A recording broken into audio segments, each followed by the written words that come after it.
We're going to call the meeting to order. Welcome everybody to the Brunswick County Board of Education meeting for January 2021. We're going to have, please stand for the invocation. Ms. Moffitt's going to do the invocation, and then the pledge by Mr. Benton's going to lead us in the pledge. Let us pray. Father, as we open up this first meeting of the year, we just ask for wisdom and discernment as we make decisions, and the best decisions we can make for the students of Brunswick County. Father, I ask for a special hedge of protection around each student and staff member from the virus. Lord, just keep a hedge of protection around them. And as we go forth into this year, help us to make right decisions and be thoughtful in our decisions and wise with our words. In Jesus' name, amen. Amen. All right, we're going to start with pledge allegiance. I pledge allegiance to the flag of the United States of America and to the republic for which it stands, one nation, under God, indivisible, with liberty and justice for all.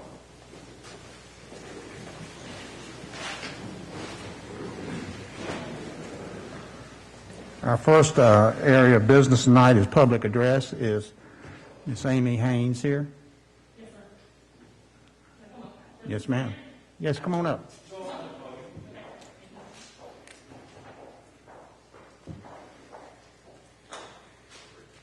Good evening. Good evening. Give the policy. Public speakers are limited to 5 minutes, and if the board determines, the chairman determines that the speech is out of order, you can overrule, you can cut off the time. So I'll keep 5 minutes time. You think it's going to be under 5 minutes? Yes, sir. I was actually told 3, so which is going to be difficult because I'm a talker. But I came scripted so that I wouldn't get off topic. So I think we're good. Yeah, Ms. Bullard helped me out with that. So good evening, Dr. Oates, board members, and others in attendance. Happy New Year. I believe I have 3 minutes, as we already discussed, to talk, which, again, I will say is extremely difficult for me because I can talk, but we'll cut to the chase. My name is Amy Haynes, and I'm a third grade teacher at Town Creek Elementary. I'm sure the past several weeks, my team and others at my school have been discussed and analyzed for what occurred in my grade level and so-called ground zero of COVID. On December 15th, the staff and administrators at Town Creek took part in a meeting with Ms. Wanda Willis in regard to the situation at Town Creek. She encouraged everyone that wanted to air their concerns about COVID in schools to come to the board to speak. I took on this challenge. The meeting was a bit tense, because it seemed as if we had done things wrong that led to the positivity rate and eventual shutdown of our school 2 days early leading into Christmas. Excuse me as I shake through my papers. Do we do everything right? No, that frankly is impossible. But I'm here to speak to what we did in hopes that you will strongly consider remaining in Plan C until deemed necessary. I'm not here to speak about health rates, I'm not a doctor, or going back to Plan B. My team and I took part in our weekly PLC meeting on December 9th. It was then that all 8 people in that meeting contracted COVID-19, and many children therefore. My daughter got it, my husband got it, and I knew from what I had read that this was a very contagious virus, but it became real life for me a few weeks ago, as I'm sure it has done to many other teachers across our state and in the country. The difference is we are 100% face-to-face and other districts are not. Plan B worked. It had the best of both worlds, learning together and loving each other the best we could, with cotton on our faces and covering our true selves. It allowed me to teach, not manage face masks and constant hand washing, and most of all, fear. I got into teaching later in life and have gone through 3 major hurricanes and now a pandemic. I am a passionate person, as you can see, and sometimes that can get the best of me. But at this time, all I want is to be safe for my students, my teammates, and most of all, the family I go home to every day. I want to teach until I'm 70, or so that is what I wrote in a letter to myself in grad school a couple of weeks ago. I wasn't sure if that was going to be possible as I laid in bed sick from the coronavirus.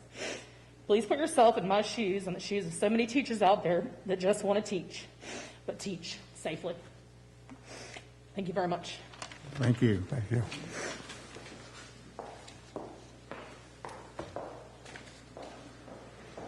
It is now time to recognize our friend and for many years on the Board of Education, Dr. Oates, recognition of service for Mr. Miller. Chairman Lemon and board members, as you know, we had the opportunity to recognize our outgoing members of the Board of Education last month. And because of some responsibilities that the newly elected and sworn in Representative Charles Miller had to have in Raleigh, he was unable to be with us. So tonight will be the night that we will actually take that time to recognize him for his service to Brunswick County Schools. And let me be the first to say, when I came to Brunswick County 6 years ago, I was petrified, and Mr. Miller knew it. Going as I went into human resources and leaving a district that I had spent so much time in. And his demeanor, his flair for comedy kept me steady. Those of you that know him well know that Mr. Miller is definitely has a heart for Brunswick County as a whole, and at the center of his heart are the children and teachers of this county. And I will say that I have been afforded an opportunity to be in your presence, watch your leadership, and more importantly than that, your friendship will certainly outlive the leadership that I've experienced with you. I considered you a true friend and brother, and I wish you well as in your new role as a representative of the state. And what we have for you is not a check with a lot of zeros and commas, but we do have something. We do have something that you can put in your new office in Raleigh, and it reads Charles W. Miller, Brunswick County Board of Education, honoring your dedication to education and 14 years of distinguished service. Thank you, sir.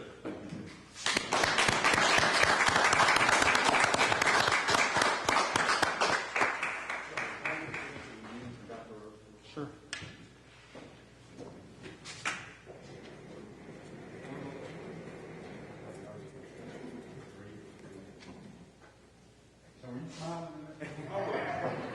You're sticking your tongue out. I'm glad he's gone. Somebody new. You're writing the checks now with all the zeros. Yeah. I've learned that there's not a lot of checks to write in Raleigh. I was thinking today.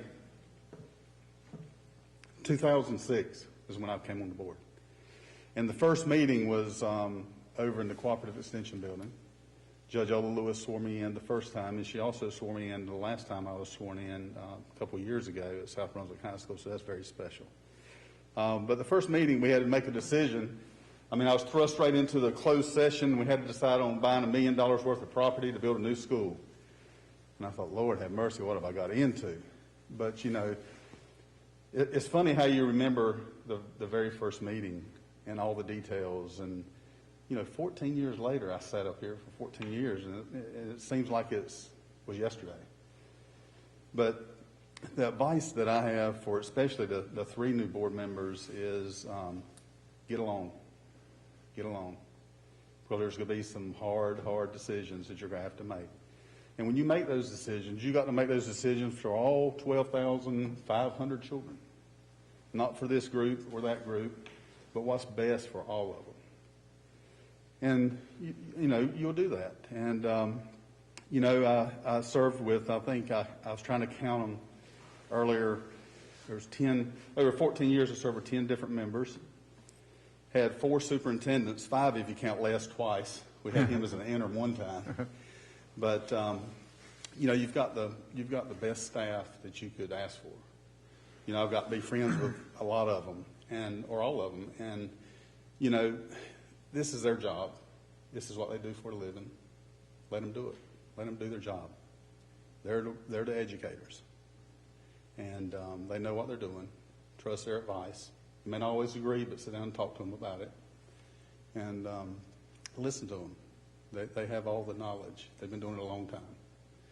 But, you know, Brunswick County schools, I feel like is very safe.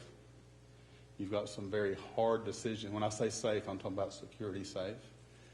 You've got some very hard decisions on your plate right now that you have to make. You know, we're in a different time. And I just wish you well. Glad I'm not sitting up there to have to make the decisions you're going to have to make. But I actually start in Raleigh next Wednesday for a ceremonial thing, and then we're going to session the 27th. And I'm sure that COVID is going to be at the top of the agenda. I have requested to be on the education committee, and I'll tell you, you know, when I was in training for a week that I missed my last meeting with y'all, a bunch of the new guys sitting around were talking, men and women, and they're like, "You're on the school board down here in Brunswick County for 14 years? How in the world did you do that? That's a thankless job." Mm-hmm. Made me mad. I said, "It's not thankless." I said, "Every June, when you watch 1,000 kids walk across the stage, that's rewarding. Or every day that the school day ends and you've had a safe day. You've not had any bus wrecks. You've not had anybody hurt at school. That's a good day. That's gratifying. And the first thing you have to do is make our schools safe. And we did that over the last few years, and under the leadership of superintendents and staff and the board. The relationships is the utmost important thing you have to do. And when I say relationships, I'm talking about with your Parks and Rec, your county agencies. You know, during the hurricanes, it is unbelievable to watch the team come together with the schools, the county, the sheriff's office, municipalities. It's all one big team. You have to keep that. But probably one of the most important relationships you have to keep is with your county commissioners. I cannot stress to you, and I say the word stress again, how important the funding agreement is to Brunswick County Schools. We are envied across this state. I've been to many, many school board conferences, and we always hear it. Y'all have a funding agreement. How'd you do that? How do you all get that? We fight every year. We blah, blah, blah, blah. Make sure you keep the funding agreement. Keep an open line of communication with your commissioners. They're on the team as well. They're part of this team. And they want what's best for us. So with that said, thank you. I've almost enjoyed all of it. There's been some bad times, and you'll have some tough times, and you're going to have some decisions you're going to have to make that you're not going to be the most popular person in your community after you make them. But always make it with your heart. So thank you. Thank you all so much. And thank you for this. Come see me in Raleigh. My office is 2919. I just got the assignment today. I'm in the legislative building. Looking forward to that. And just know that I will always have Brunswick County in my heart. And I'll carry the message, your message, to Raleigh. And phone call away. That's all it is, phone call away. If you have a problem, call me. Thank you. Thank you. Thank you, Mr. Miller.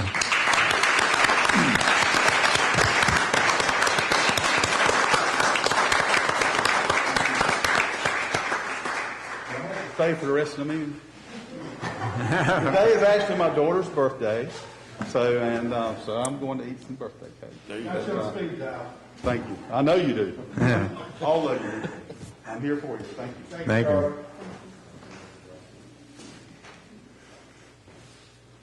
Mr. Miller was one of a kind with all his experience. He knew a little bit and a lot about a lot of things in this school system. And as a board member, you could be very comfortable about the schools being safe. If there was a bus accident or something like that, I could text Mr. Miller immediately and get up to date, and he knew. And anything that went on in the schools of a negative fashion, you could count on him being on top of it. And I'm going to miss that, Charlie. So, well, it's still in place. It's still in place. I don't know how many people know this, but when something happens, myself, the sheriff, the superintendent, or Adam's family, or SR lieutenant, we're all in group text. We all know immediately. So that information sharing is still going to be there. So yeah. We have to keep that. That's very important. So thank you all. Thank you.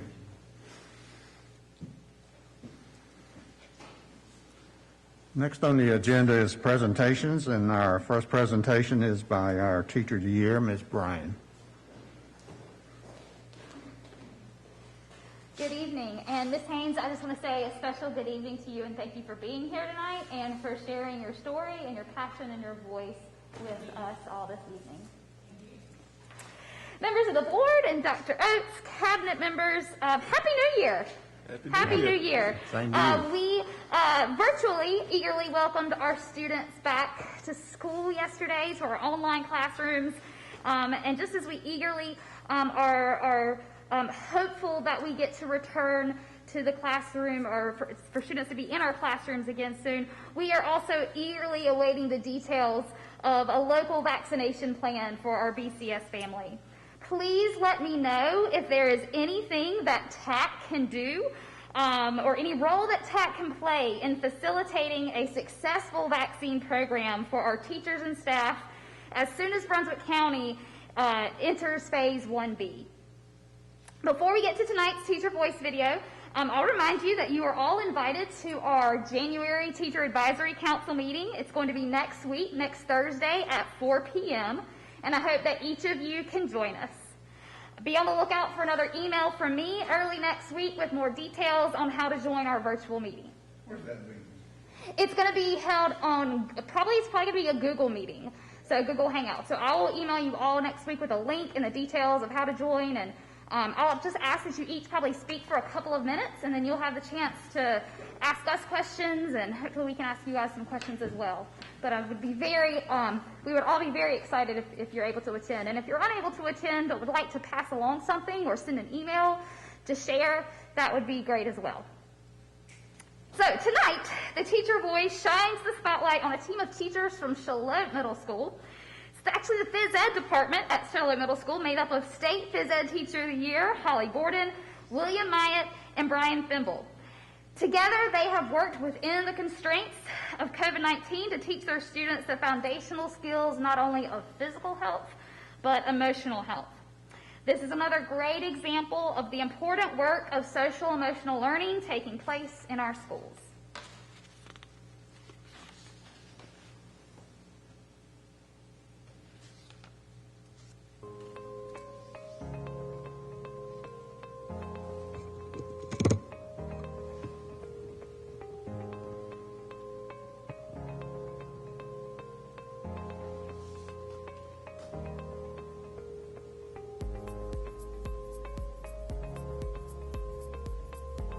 We changed the focus of our instruction this year to focus on the building blocks and fundamentals of fitness and sports training for our students.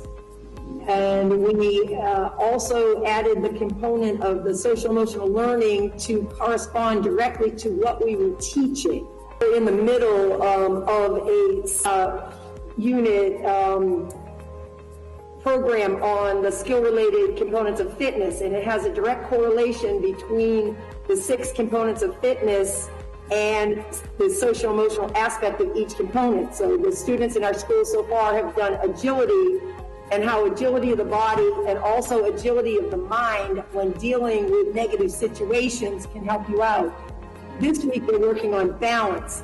So not only do we bring in different balance activities on the physical sense, they learn about balance emotionally and how to keep themselves from getting either too depressed or too upset, and how to keep themselves in balance, and if they go out of balance, how to bring themselves back into balance. Building on what Ms. Gordon said, we've always understood, that we need to teach it and that's important, but we're really seeing the benefits of social emotional education. We don't want to take away from the skill aspect and the sports, because, the kids love the competition aspect of the games, and, they miss that. It's not that, there's a place for that in PE, but I think we need to just make sure we're balancing that with social emotional learning and really emphasizing social emotional learning, maybe even more than we have.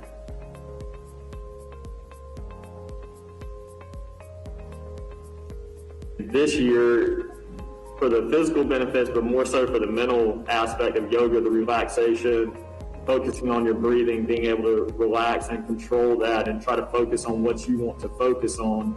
I think this year has been a great opportunity to really bring yoga more into it for those aspects, the mental health aspects.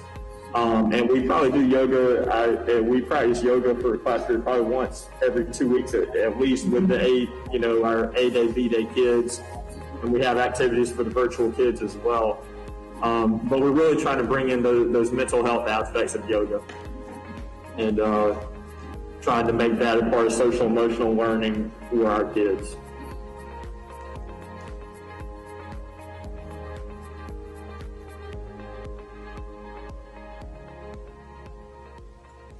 I did want to give you one quick update from last month's Teacher Voice Video Spotlight.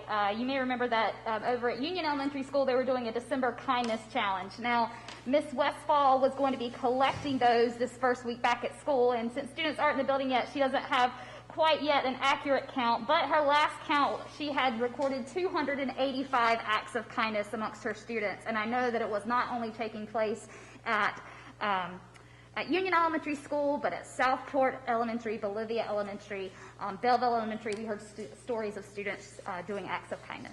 So thank you for this time this evening, and I look forward to seeing you next week. Thank you. Thank you, Ms. Brown. Thank you. Under presentations, the next thing we have on the agenda is a review of the redistricting plan.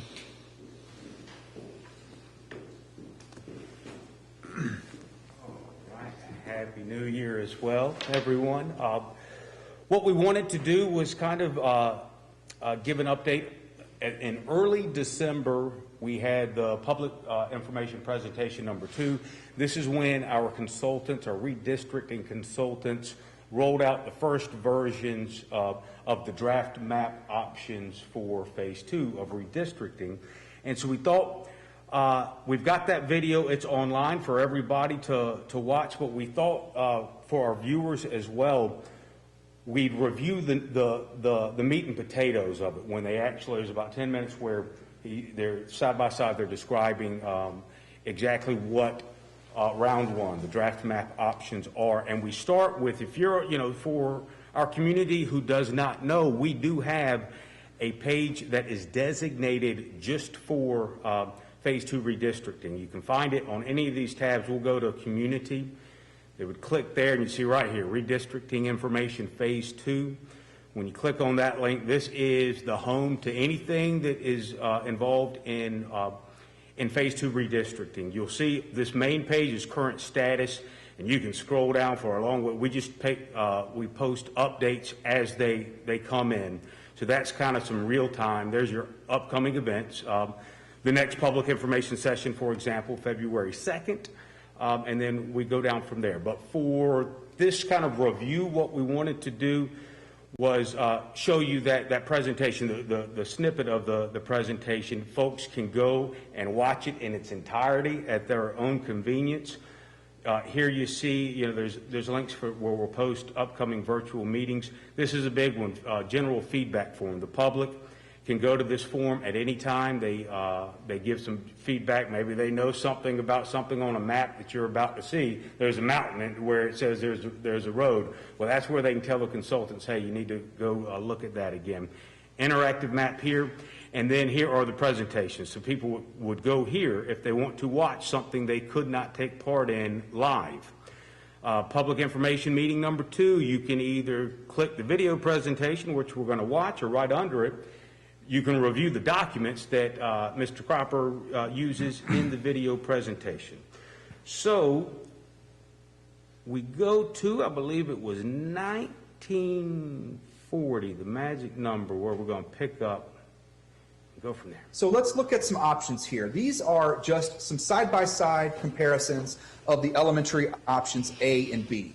And I have some more detailed maps and things after this that I can share with you, but I wanted to kind of just give you a holistic overview of the maps from a district level. So when you look at these maps, you'll see the background color represents the option. So on the left is option A, on the right is option B.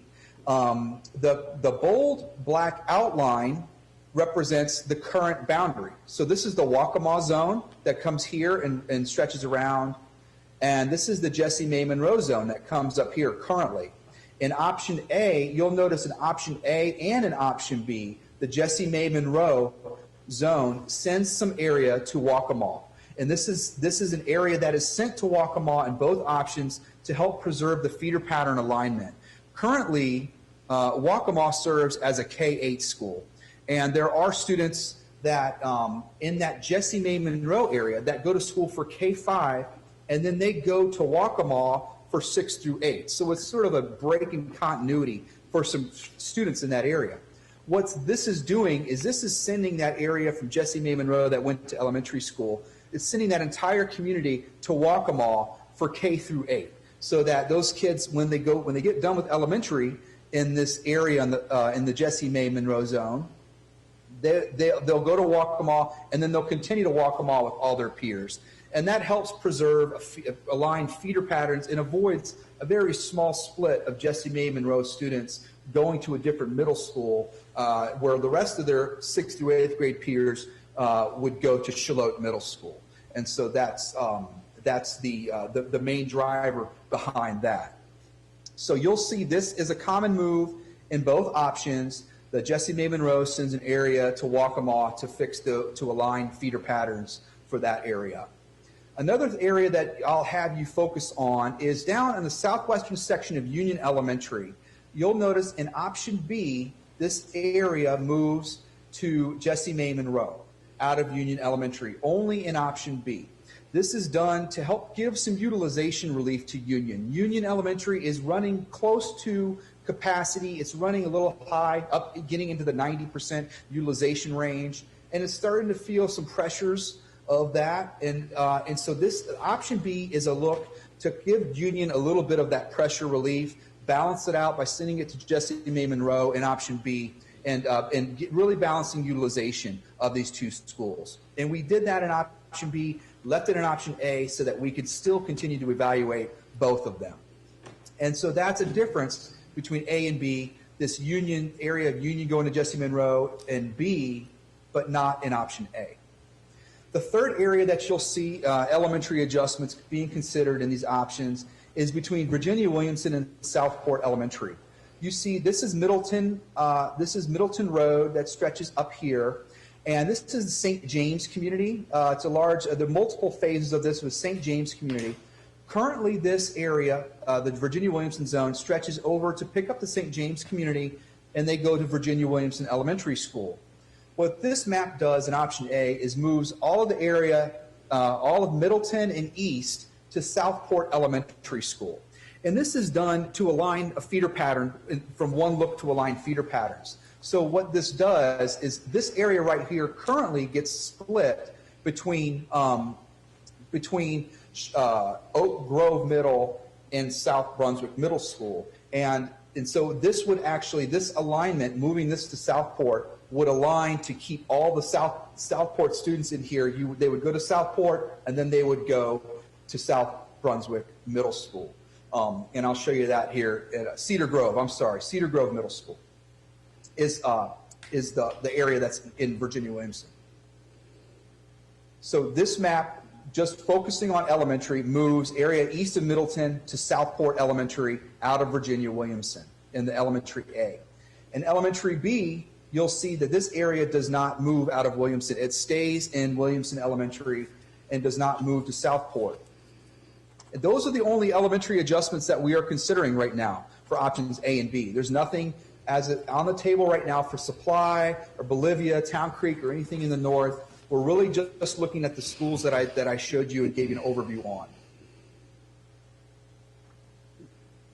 Middle schools, we're looking at some similar adjustments in similar areas. So there is an adjustment here, another feeder pattern adjustment here that you see between Waccamaw and Shallotte Middle, where we are sending an area that currently goes to Shallotte to Waccamaw. This is just like that Jessie May Monroe Waccamaw example I was giving you.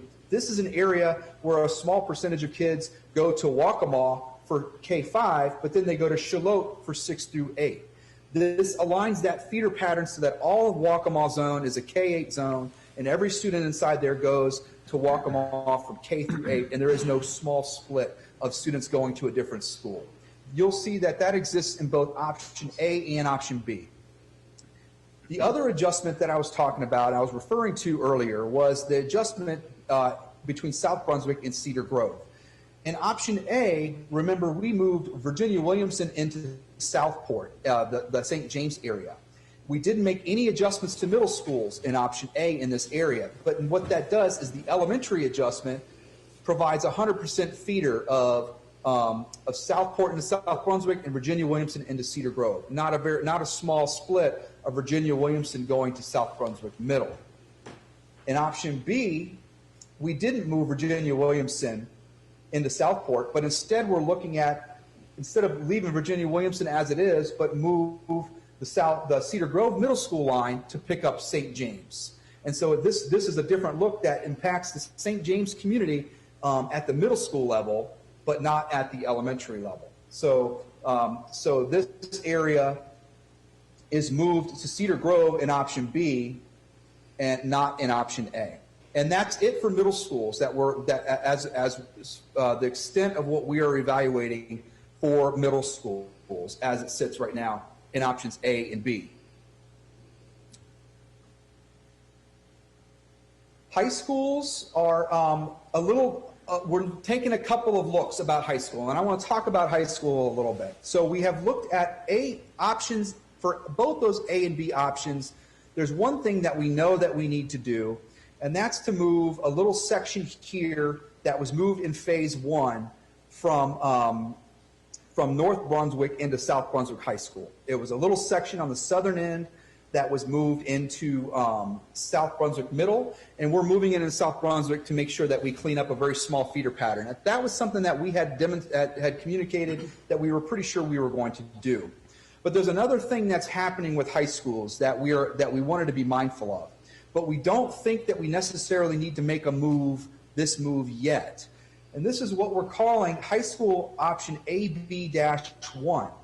And the challenge here is that high schools are utilization is fairly balanced at your high schools, with the exception of North Brunswick High School. And if we look at the forecasts, what we're forecasting for enrollment, what we're seeing in your middle schools coming through, we do expect North Brunswick High School to continue to grow.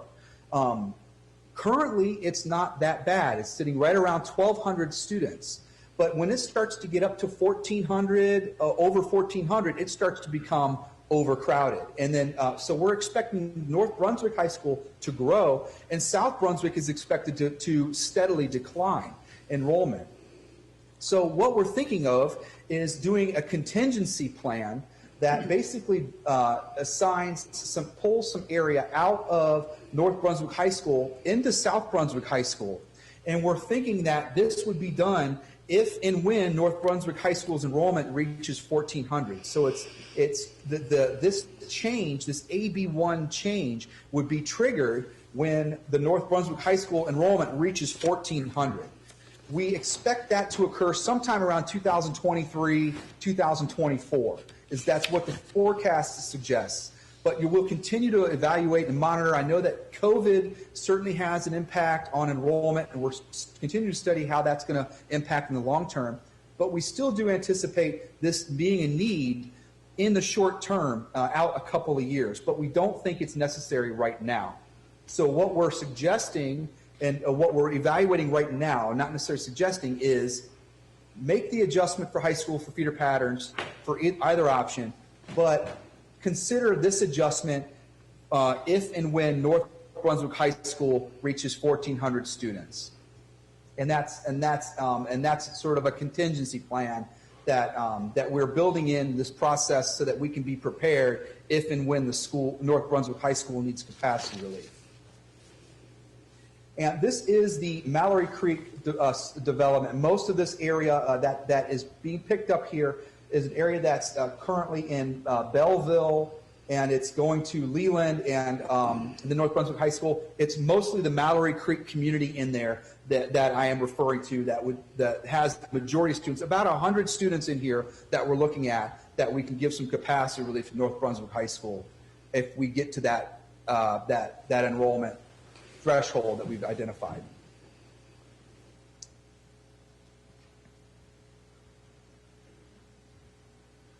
So I have a variety of statistics and maps and things like that we have prepared for you that we want to share with you. And so this presentation will be shared with you in the next day or so. We will share a link to this recording of this presentation as well as a link to this story map. And when you look at this, you can toggle on and off the different areas. So I'd like to take a look so you can see the current zones are shown, but then you could toggle on the option A. Oh, I know. There's an explore button. You have to explore to be able to evaluate and look into this. And you can look at option A and it'll turn on option A, and then option B I'll turn on as well. And what I'm going to do is just give you a little bit of a zoom in on some of these areas. So this is option A that we were talking about for Jessie May Monroe. And you could see some of the areas that we are extending our zone lines. There are some communities along the rural Ash Little River Road is where the communities mostly live along here. If you look at option B, I'll zoom in to the same area. We have the same areas moved, but I'm going to zoom into this area in the bottom left part of Union to give you a little more detail there and see what we're looking at here. So you can see that we're off of Beach Drive here and Causeway. This area right here is an area south of 179 Beach Drive is going into Jessie May Monroe in this option. And then, as I mentioned, the area that was moved to Virginia Williamson only exists in option A. And I'll pan over so you can kind of see that here. And like I said, it's everything east and on both sides of Middleton Boulevard, and it also extends up into this area. There are a few kids in here that lines along that major road that would feed into Southport in option A. And at middle school, I'll point you to this one area. This is the small split that we resolved. That we have pulled out of that sent to Waccamaw out of Charlotte in this map. And then in option B,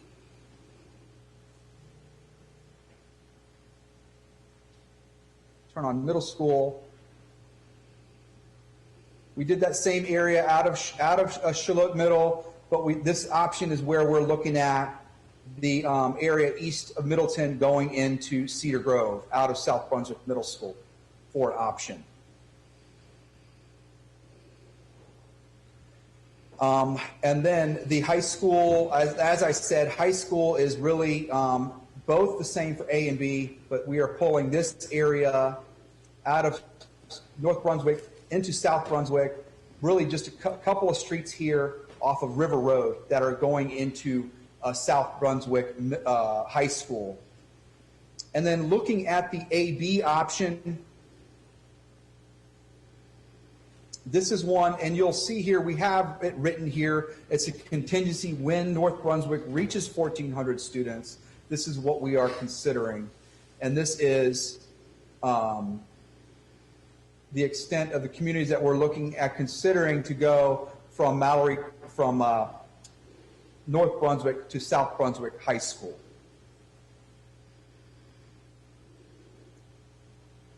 There are subsequent statistics and data that accompany all of this information. So when you look at the maps and data, you can see the 1920 and the 2021 enrollment and utilization. What was it? What is it for option A? We're looking at it from both 1920 and 2021 because you could see there's about 300 fewer students in elementary grades alone between the 2 years. So we're looking at both years to make sure that seeing maybe a high point and making sure that we don't over or underestimate. We have race and ethnic data. We have the number of students impacted. So you'll see in option A, 70 students are impacted at elementary school. And we have feeder pattern data in here to give you an overview. Middle school option A, turn on the stats here, only 7 students. So we're really looking at minor adjustments that you could see as you see here. And looking at option B, focusing on elementary because that is probably where most of the impacts are. you can see 93 students are impacted at elementary for middle school option B. So from 70 to 93 students is what we're looking at the elementary level for impacts. And then for middle school, again, 19 students. So a very small number of students impacted in our options. And then the high school option, let's just take a quick look at those statistics here. Let's see. 20 students impacted in that small area. And like I said, if AB is considered, and AB is something that the board wants to consider, we're looking at about 114 students in that area that would be impacted, about 100 students in there that would be moved out of North Brunswick to South Brunswick High School for the AB contingency option.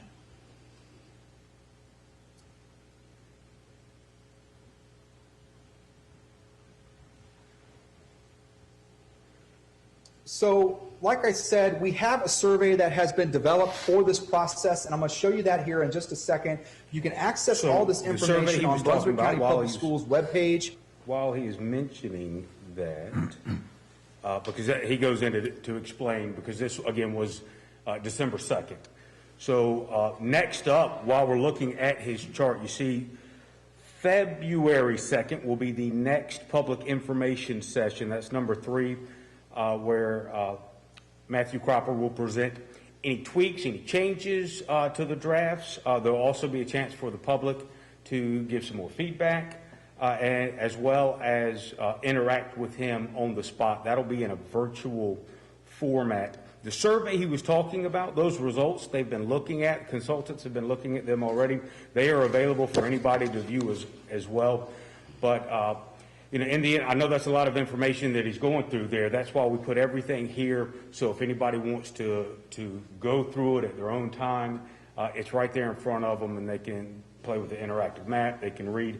We also, on the current status bar, if maps aren't somebody's thing, we kind of right here on 12.3, we kind of broke down in layman's terms what each option was.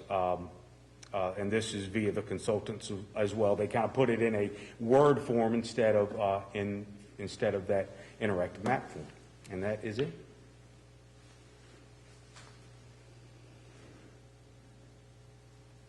All right. Okay, thank you.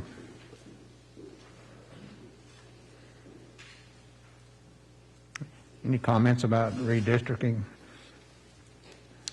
Just real quickly, Dr. Oates, has transportation had an opportunity to review this as well, or invited to take a look at this? Transportation has been involved in this process as well. Once we get further into it after the second public information meeting, our folks will definitely do as we did in the first redistricting process and go through and look at bus times and that type of thing. Good. Thank you, sir. On the agenda, it says we would have public comments if there were any, and I guess we don't have any tonight, so we'll move on. Chairman, can I make? Sure. Okay. I just want to encourage any public that's watching. I know this has been a contentious issue in some respect. I just want to encourage them to really take a look at this and be involved as much as possible. I know a lot of folks had reached out to me prior to me coming on the board that, you know, they felt that they didn't have an opportunity to be involved, and I just want them to be aware that this is going on and try to involve them to have input as much as possible, because this is really starting to move forward, and now's a good time for the public to speak on this situation. Yeah, the reason this is on the agenda tonight is we've not had a whole lot of input from the public, and it's like they're not aware it's going on. So we thought we would put it on the agenda tonight and review it, so those who are watching tonight will at least see that and try to help inform people a little more about this is right around the corner, believe it or not. So the amount of feedback we were receiving didn't seem to be enough. So that's the reason we brought it up here again tonight. So we're down to approval of the meeting agenda, and I know that we need to... I'd like to have, Okay. make a motion to add the funding agreement on as number 2 on the action item. Does anybody have a problem with that? Funding agreement? Okay. Any other comments on the agenda? And for discussion, if the board would so please, I'd like to just discuss possibly some sports, maybe having the staff look at figuring out a policy for or guidelines for our sports. So because a lot of parents reached out after our decision to pause sports and said it's arbitrary, and they'd like to see a set of procedures that we would follow or look at instead of just closing things or pausing things, that allows us to, so that there's more clarity on our part. Okay. And I'd just like to discuss that. All right. So we have 2 items that have been asked to be added. One is the funding agreement under action items, and 2 is a discussion of sports and COVID and those issues. So can we get a motion to approve the agenda with those 2 additions? Motion to approve with the amendments. We have a motion from Mr. Barger. Can we have a second? Second. We have a second from Mr. Robinson. Any other discussion? All in favor of the agenda as stated?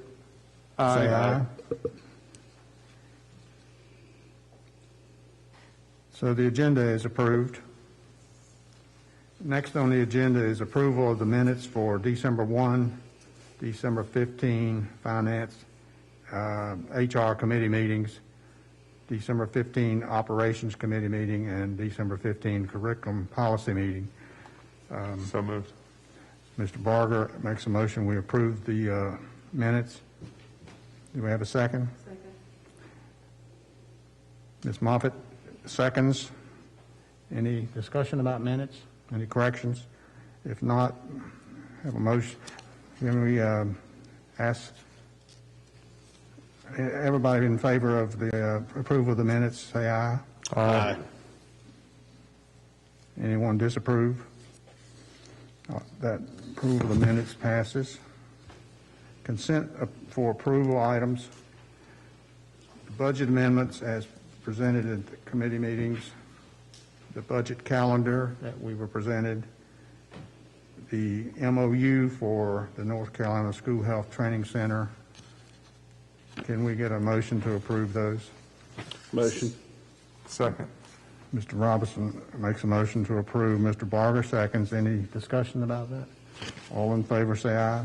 Aye. Anybody against? Consent items were approved. Action items for approval.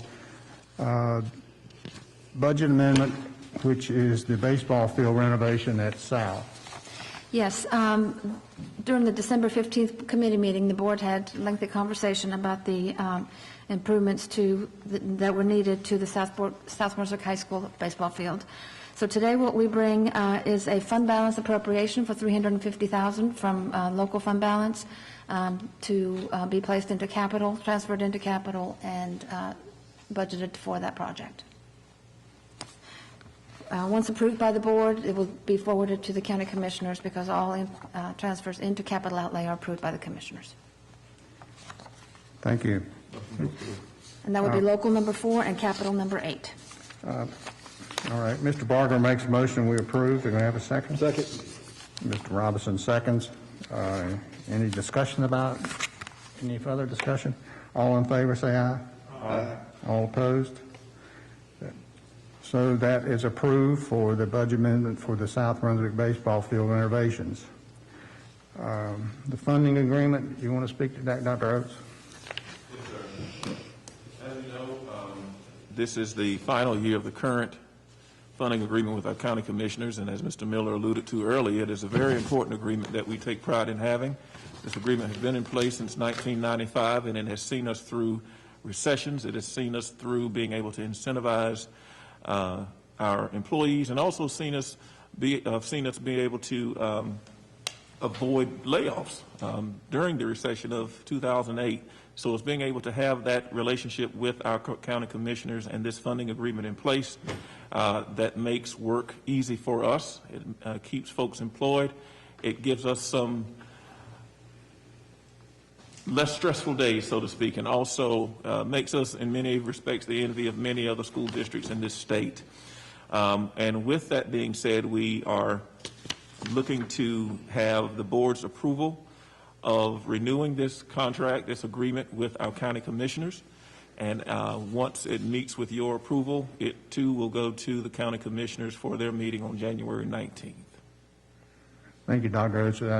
I would comment that we are very fortunate to have this type of an agreement where we're amply funded by the commissioners without struggling with that issue. Any other comments about it? I make a motion to approve. Mr. Lemon, one other thing for the citizens to really recognize on this is the ebbs and flows with the collections. So, in a down year, obviously we're going to have less revenue, but it also benefits us as this county grows. And during down years, it gives us the ability to continue moving through with the fund balance that we can maintain. So I'm very grateful to the county commissioners and to the citizens that we can continue this going. Yeah, and with the growth of our county, as with the percentage basis that this agreement has, as the county grows, as it is, we get an increase based on the tax base without having to go to commissioners and ask for more money. So that's kind of a godsend situation for the school board. So, Motion to approve. Mr. Benton makes a motion to approve the funding agreement with the county commissioners. Mr. Barger seconds. All in favor, say aye. Aye. Any opposed? That funding agreement has been approved from the school board. Under discussion, Dr. Oates, you got? Well, I'm actually glad that Mr. Benton brought something for discussion and announcement because we've just got back for second semester in a new year. We really don't have anything to bring to you tonight, but Happy New Year. Thank you, sir. I do have one question. On the 19th, when we go back to our regular schedules, can you just outline? I've had a lot of questions from parents on what that's going to look like. Can you outline what that schedule will be? Sure. What we will do is simply go back to what we were doing prior to the Christmas break. Basically, we will have K-5 coming back face-to-face as they were, and also the middle school and high school will be on the hybrid schedule A-B as they were before. So we will basically reverting back to what we were doing. And of course, grade 6-12 cannot at this time come back face-to-face full-time until that sanction is lifted by the governor's office. So we will basically be returning to what we were doing in October. What additional precautions can we take to try to prevent, I know we can't fully prevent, but try to prevent some of the clusters we've had, like the teacher that spoke a little bit ago, and talk about meetings and stuff like that. Is there a way that we can take extra precautions in schools? Well, one of the things that we just have to do is follow the precautions and protocols we have in place. I'll be the first to say that schools are probably the safest and cleanest they've ever been. So with that, we as the leaders and the adults in the room, in the building, we have to adhere to those guidelines as stringently as we can and model those things for our students. Now, as you well know, and as we've had the discussion before, there's not too much we can do outside of the school. And what takes place when a person goes home and what they do on the weekend, we have no control over. But as long as we can ensure that these protocols are in place and that they're followed when students are in school, COVID transmission will probably be very low from inside the school. That's just the nature of where we are. But we're continuing to clean, we're continuing to disinfect and sanitize and take temperatures and all of those protocols that we've had before, washing hands, as Ms. Haynes alluded to earlier. We're doing all of those things, and probably even so more so now, as you know, as we all know, this new strain of COVID has been out as well. So things are really going to have to ramp up in order to stay safe. And just to kind of echo what Mr. Stanley said at our committee meeting, he believes that the transmission in our school buildings is very low, right? Correct. Okay. Do we have any kind of idea of how many of our folks are quarantined or sick currently after that? Currently, the information on that we just got as of 12 o'clock today is on the dashboard. We have 6 folks that have tested positive and 27 that are in quarantine. So that is definitely a reduction from where we were when we last met. But of course, we've been out for the break, and folks have had time to get over the illness and also do the quarantine during that time. How often do you get these updates from the health department? Every 24 hours. 24 hours? Jerry, we looked at possibly getting rapid testing setups where, I talked to Dr. Stanley before Christmas, where if we have a cluster at a school, the staff would have the ability to get rapid tested on site. If we could, have we looked at doing something like that? We have not. We have not explored that as of yet. Because I think it would ease their minds that if they start seeing their colleagues doing positive, we have a cluster, that they could possibly, on their way out the door, get swabbed and tested so that they would feel better coming to work the next day, or... That would definitely be a function of our health department and exploring that with them. So, Roger that. Miss Jenny Bryan, Teacher of the Year, she mentioned the vaccination plan. Has that been discussed, or what are we doing with don't regard to have, that? again, that would be something that would come out of the health department. So once we get notification that we are next in line, so to speak, for that, that's when our folks would be eligible to do that. Okay. And have we discussed who, what, when, that process, once we're clear from the health department, is there a process of who, what school, how we going to handle the logistics of that? No, sir. Okay. The health department's handling it. There's no doubt right now for the fire departments. So the health department's going to reach out to us to help coordinate that? That would be my guess, being that it is, a function of what they're doing. That's how it's working so far. First responders, I know, so. Was health here? Is the health department, they're not here, right? Not tonight. Nobody's here, okay. I have a question about elementary students. Do all schools follow the protocol of, like the resource teachers going to the classroom and not moving the students around? I know some schools. I know some are. I can't speak to each. I don't think all of them are, but I don't want to be 100% sure. I'm not 100% sure. I mean, I didn't know if there was a protocol that would cut down on. I think for the most part they are. I know, but I'm not. I don't want to commit and say yes to all of them. I don't think they all are, because Steve and I toured somewhere where they were taking the kids to play soccer outside. They were doing all the gym classes outside still when we toured. Art, there's music, Yeah. If the kids are moving around, that's probably going to present more of a problem. I hate for the kids to have to stay in one room, but that might cut down. I mean, I didn't know what each school was I'll get supposed that to do or information follow. for you.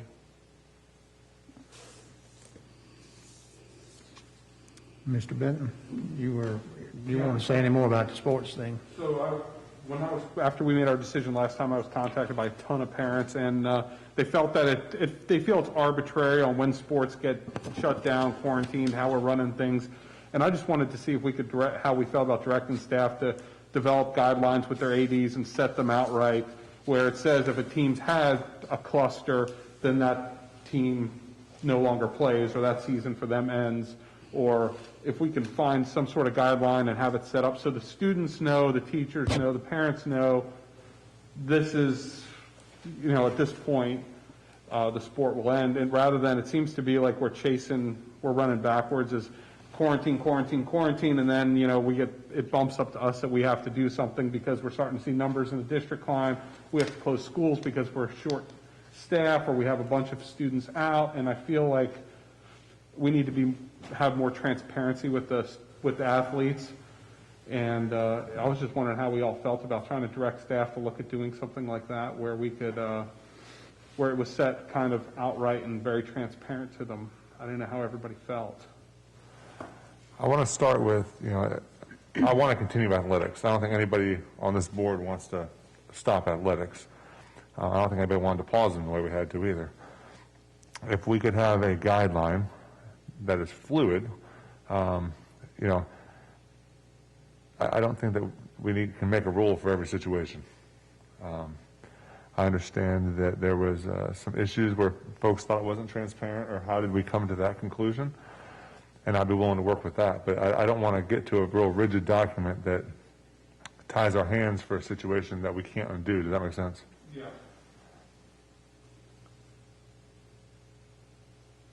I think the quarantines have been handled, well.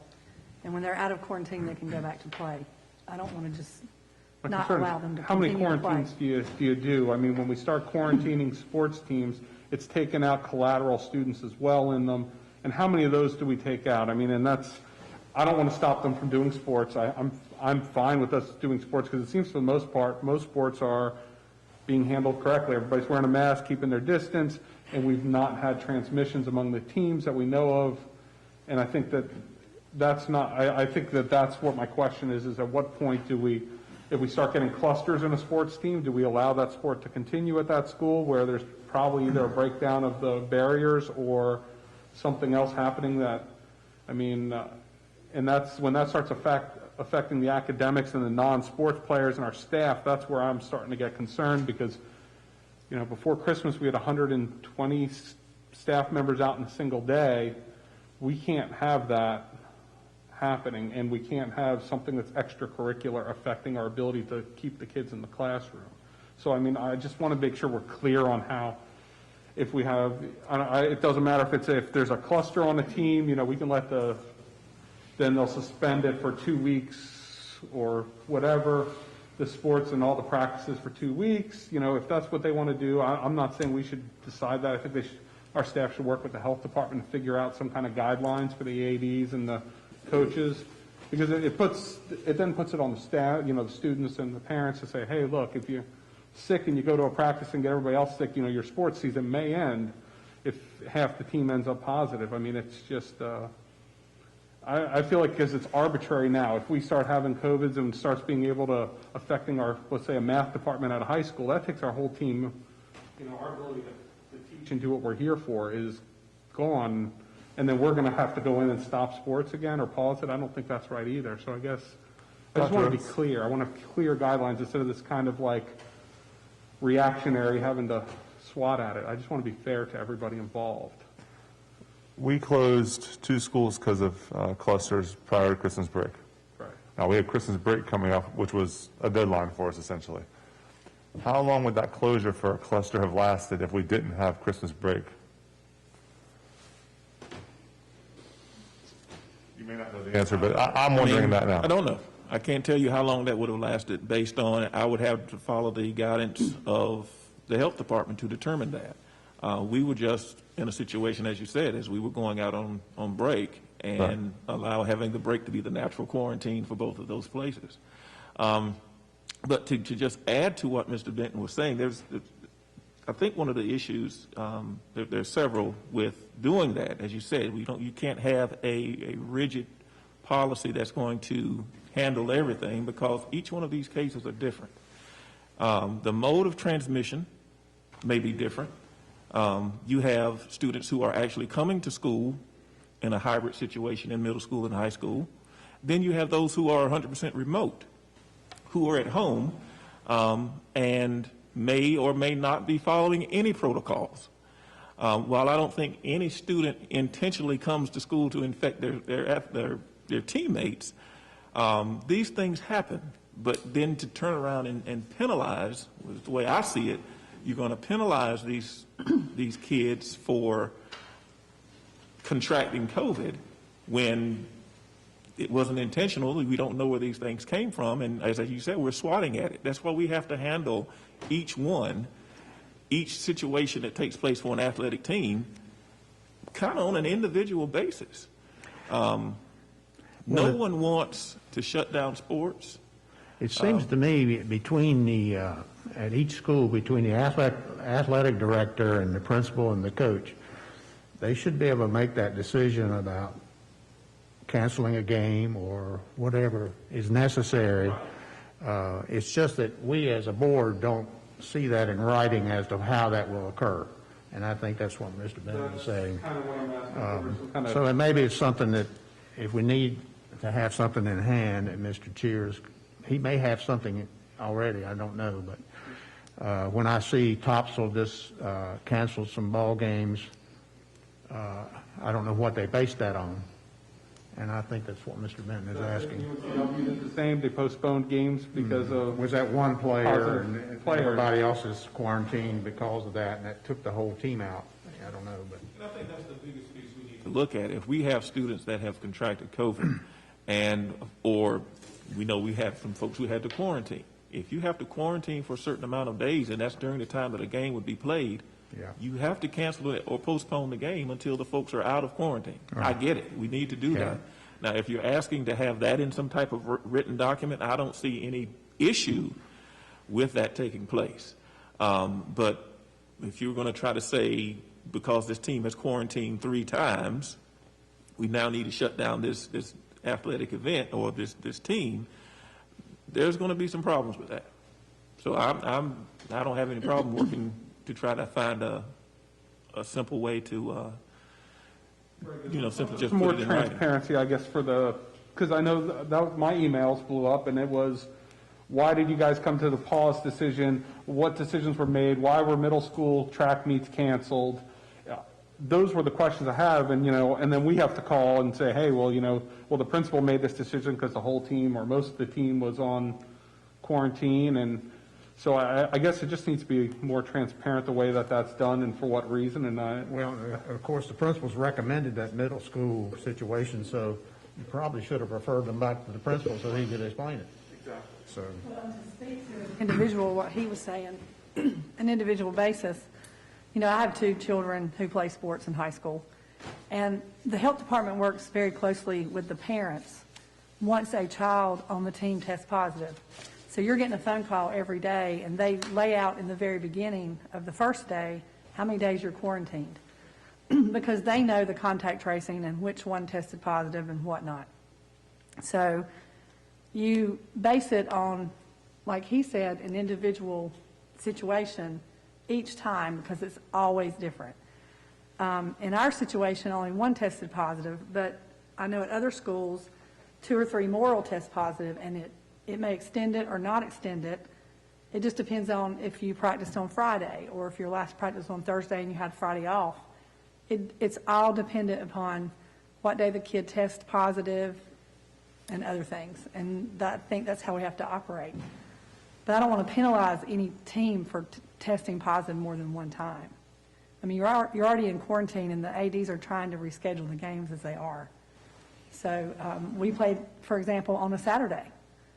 So they're trying to be flexible in making up games and things. Oh, sure, I agree. I totally agree. I think the decision-making needs to be more transparent to the parents and why things were canceled maybe, or if, when that comes up. And that's what I guess my questions were, is I didn't know if we needed to have a document or something presented or something, maybe we just need a press release if we're going to cancel a game from the school principal, why they made that decision, if that's what we need to do. We will have our regular meetings with ADs, and Mr. Cheers and I will definitely bring this up, and probably be able to hammer out something for you next time we're together. Is it safe to assume that if we close a school because of a cluster, all athletics teams at that school are also canceled, right, during that time? Yes, sir. Is that the same while we're on virtual as well? If we move the school to virtual, do the athletics continue on in person? School to virtual? So if we do, let's say like we had at Town Creek where we moved them to virtual, right? Proceed doing, Okay, but is if we have changing targeted that. clusters, let's just say at a high school, do we do the same thing? And Well, that goes back to my original question, is if we close a school for a cluster, how long is it closed for? Yeah. does it include the athletics as well? Or Well, if it's closed for a cluster, then yeah, I would say the athletics are shut down. I would too, okay. Are you asking if we close, or are we moving over to a remote? Well, we're moving it to a remote, or If you're remote, you're still, If we're moving to remote for a cluster, the sports should still be shut down. If there's a cluster in the school, that's why we're closing the school. I guess this is where I was asking for clarification on this. So we're closing the school for a cluster, that's to keep people away from each other. Yeah, I think what he was trying to, if the school was closed, is that group affected in the closed portion, move over to an alternative? Is that what you meant? They're going over to a remote process? Right, so Yeah. when we close the school, we move them to remote, obviously, because the whole school's not shut down. It's just a number of people that are positive. I guess my question was, does that also move the athletics to stop, or do they continue at that point? Because even though we're on, Anything to do with the athletic or the athletes, you know what I mean? because we're on Plan C, let's just say right now, right? That, if that were because of an outbreak at a school, that I would assume sports at that school would, and training sessions and all that would stop. Okay. That was, That situation, but I would, just a hypothetical situation, I would say yes. We got lucky because the closure happened before Christmas break. That's what I'm trying to get to is we've got to have a policy for if we close a school because of a cluster, how long is it going to last?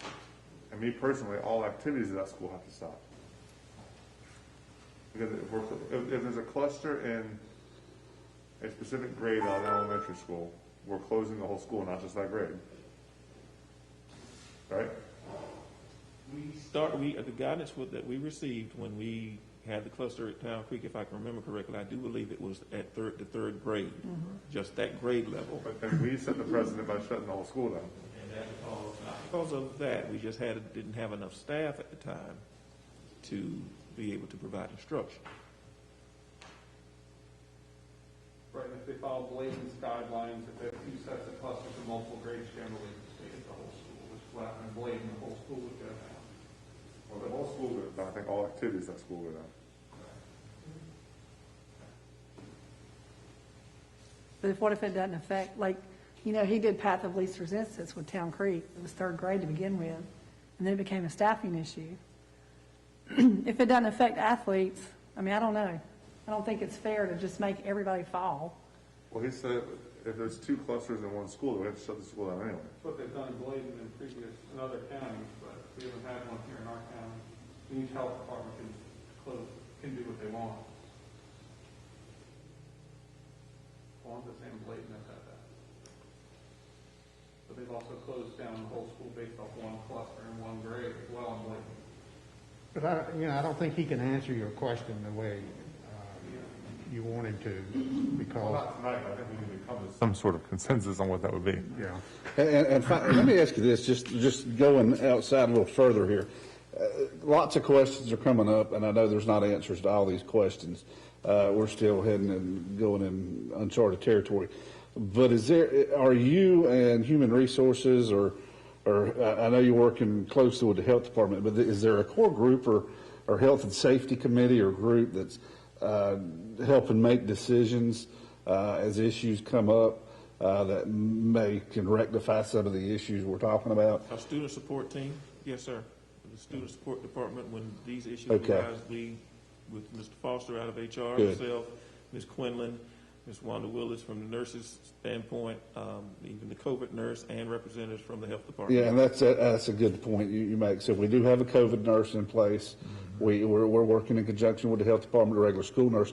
And the coaches, of course, with the athletics. I just want to see to make sure we're working with those core people rather than us trying to be reactionary to these things, that we're getting their input and using their professional knowledge because they're keeping up with these things, hopefully at other schools as well, that if an issue does need to come to the board, we can make an informed decision based on the information they've received. Yeah. I just don't want to be making sketchy decisions based off individual opinions. I think that came out, I think the committee meeting which you were sick. Yeah, I had COVID. I think those things came out, how you came up with those decisions with this group that Good. day. So, None of those decisions that are made in isolation. Good. They're always- And utilizing the coaches, we talk about the athletic events. I want to make sure their input is important because they know their folks, they know what's going on, and that having their feedback and information will help us making arbitrary decisions. Because I agree, I don't want to see sports. There's numerous folks that's contacted me as well. Last night I was in contact with Mr. Trexler. He's had concerns. I think he's reached out to the entire board. We received an email from him. I want to make sure that we're addressing those folks' concerns and making sure if we make a decision, we're making those decisions based on solid information. Well, the best way to prevent a kid from dropping out, a lot of kids, is sports. Oh, absolutely. So I think it's critical that we Well, I don't think make it's just that the work. sports, it's the arts, it's. True. It's band, it's. It's anything that their passion is. Electives Their in gift. general. Yeah. You know, and I just want to add, you know, a lot of this, hopefully we're going to be looking forward, our discussions as they progress, each meeting we'll look forward to getting things back to normal. That's what a lot of parents are hoping. That's what we're hoping, I hope, as a board. And, you know, I was getting feedback as early as yesterday. A lot of these students at home are getting depressed. They don't have anything to do. Especially after Christmas break, parents are going to have a strong, especially with the younger folks, getting these children back motivated to do their assignments with all the toys in the house or whatever. It's hard to do this work at home. And, you know, so we got to look forward, hopefully, to getting children back in school soon. And I hope maybe with the vaccination program, getting it in place, and that'll help. I just acknowledge the parents' concerns because and the teachers. You know, we got a messy situation. Yeah. Any other discussion? Can we have a motion to go to closed session, please? Mr. Minton makes a motion to go to closed session. Have a second? Second by Mr. Barger. All in favor, say aye. Aye.